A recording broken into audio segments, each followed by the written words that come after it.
eu tenho meditado muito sobre não perder o temor nas pequenas coisas, sabe? A gente às vezes vê, infelizmente, né, escândalos por aí, pessoas caindo e tudo mais, porque elas focaram no temor das grandes coisas e perderam o temor das pequenas. Então, alguém que adultera, ele perdeu o temor lá atrás, quando aos poucos ele começou a maquinar isso, a pensar nisso, a cogitar esse tipo de coisa. Quando alguém que roubou, alguém que cometeu algum escândalo, esqueceu do temor das pequenas coisas, né?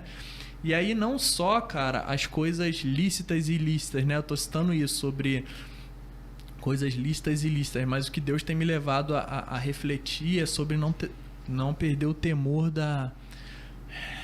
de perder a paixão dos primeiros dias, de não caminhar e viver uma vida no evangelho, na igreja, em que se torna normal, sabe? De qualquer maneira. Não, e que o extraordinário já se torna normal.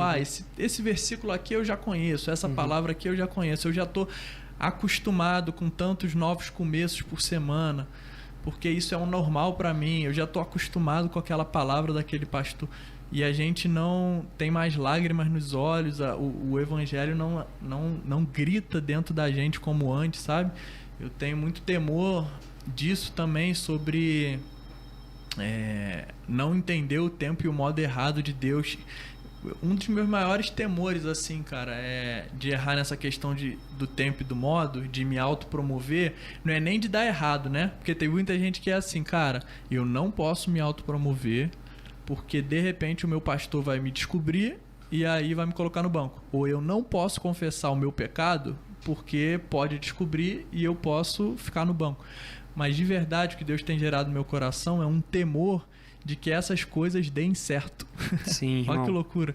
Imagina você se autopromover e dar certo. Imagina você viver uma vida de máscara e dar certo.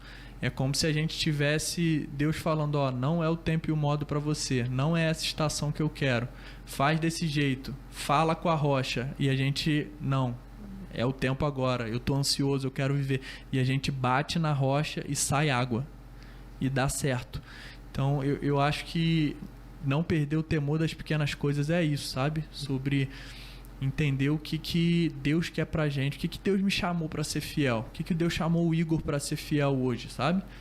Então não tem só a ver com discernir os propósitos, mas, cara, pra essa estação, o que Deus quer que eu faça, sabe? Com excelência, no meio eclesiástico ou no meio profissional, no meio que for, cara, eu vou fazer tudo pra glória de Deus. Então, Deus tem me gerado assim um temor muito grande a respeito disso.